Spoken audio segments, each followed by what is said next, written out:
Hello, my name is Sally Gladwell, and I'm an environmental scientist. My title at the Mannik & Smith Group is Senior Vice President and Principal, and I serve on the company's board of directors, as well as the company's assistant treasurer. I've been with the Mannik & Smith Group for about 11 years, and in the industry for 28 years. Talk to us about what it is that you do at your job. At the Mannik & Smith Group, I lead our firm's environmental business sector for all of Ohio. That means that I'm responsible for the business strategies that help clients with environmental challenges. We focus on helping clients identify if land is contaminated or not, and how it should be cleaned up and potentially redeveloped. We help clients restore nature to its original appearance and function, and we help clients manage solid waste, like at landfills. What sparked your interest in your career? I've always loved nature, and for as long as I can remember, I've wanted to help protect and restore nature, as well as help create a healthy environment for people. I read something recently that went like this: everything that is good for the world is good for us. Walking, clean air, working less, plants, clean oceans and forests, a vibrant, kind, and green living world. The ultimate act of self-care is to look after the planet. I don't know who wrote that, but it really resonates with me. What training did you receive?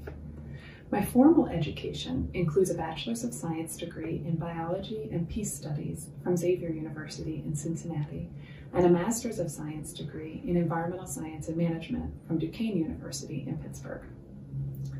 What is one fun fact about your career? One fun fact about my career is that although you might not have heard of environmental science before or the work that we do in the field, there are places all around town that you would recognize that have been influenced by our work, like at most of the Toledo Metro Parks, at the Mud Hen Stadium, at the former Jeep plant in town, at the park known as Uptown Green, and even at Imagination Station, as well as many, many other places. What advice would you give to young women about pursuing a career in STEM? Go for it. Follow your passion, because this field needs you, and there is incredible opportunity for making a difference. Support and graciously accept support from other women. And don't believe anyone who tells you you don't belong here. Also, on the most challenging days, remember that you can do hard things. What do you love about STEM? I love the inquiry into facts. I love the problem solving. I love the experiential nature of science and engineering. I love that there's so much to learn. I love that, like Neil deGrasse Tyson says, science is true whether or not you believe in it. What advice would you give to your 18-year-old self?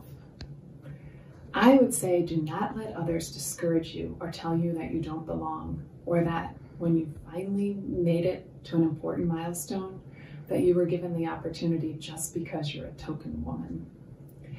And back when I was 18, there was still a lot of crazy talk about women not being able to be good moms if they also had careers. So I'd have said, remember that you can give your children a gift every single day when they see you apply yourself at a career that you love. If you weren't going to do this career, what would you do as a backup plan? Well, I'd like to say singer-songwriter, but I don't have a stellar singing voice. But I do love to write, and I love the English language. So I think I'd dedicate my days to writing. I'm fortunate to get to write a lot now, both professionally and personally. Why do you think informal science education is important? My husband, who was a phenomenal and beloved high school science teacher, used to say that informal science education is often the most important because it's the most experiential and therefore the most meaningful. And I totally agree with that. Science is best understood when we experience it hands-on rather than simply reading about it or studying it. Tell us your favorite quote or favorite book. Well, I like a lot of quotes, but my 3 kids would tell you that the 2 I use most frequently are, "You can do hard things," and "Trust your wings." But I also love this one by Maya Angelou.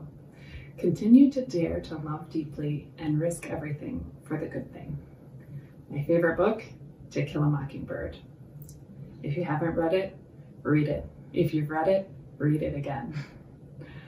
What is one piece of advice you would give to a young girl? Follow your passion and surround yourself with others who inspire you and will support you for exactly who you are.